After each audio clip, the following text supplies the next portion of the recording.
এত এত বান্ধবী থাকতে বাড়িতে বার্থডে পার্টি হবে না, এটা কখনো হয় বলো? আমরা তো মাইথন থেকে এসে বাড়িতে কিছুক্ষণ রেস্ট নিচ্ছিলাম, হঠাৎ আমার ননদের বান্ধবীরা এসে আমার ননদকে সারপ্রাইজ দিয়ে দিল একটা কেক এনে।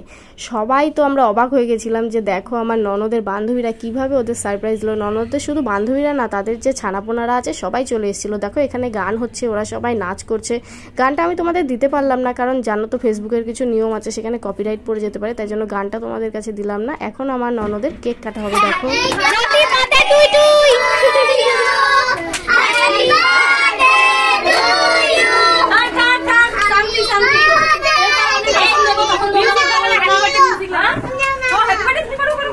Happy birthday, Mr. Motomir wife. Happy birthday to you.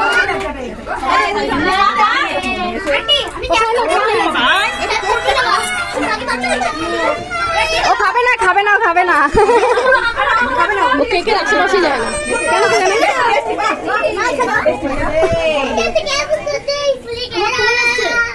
বান্ধবীরা তো সবাই মিলে হঠাৎ করে এসে আমার ননদকে সারপ্রাইজ দিয়ে দিল, কিন্তু আমাদেরও তো কিছু খাওয়াতে হবে, তাই না বলো?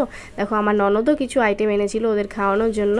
যেহেতু হঠাৎ করে প্রোগ্রামটা, তাই খুব বেশি আইটেম রাখা যায়নি, যেটুকু পেরেছে সাধ্যের মধ্যে সেটুকুই করেছে। সিঙ্গারা, কেক, 2 রকমের মিষ্টি, থামস আপ আর পায়েস, এইটুকুই ছিল আমাদের আইটেম। তো যাই হোক, সন্ধ্যাবেলাটা এইভাবে আনন্দ করেই কেটে গেল আমাদের সবার মধ্যে। আর বাচ্চারা তো খুব আনন্দ করেছে, দেখো ওদের আনন্দ দেখলে তোমরা সবাই বুঝতে পারবে।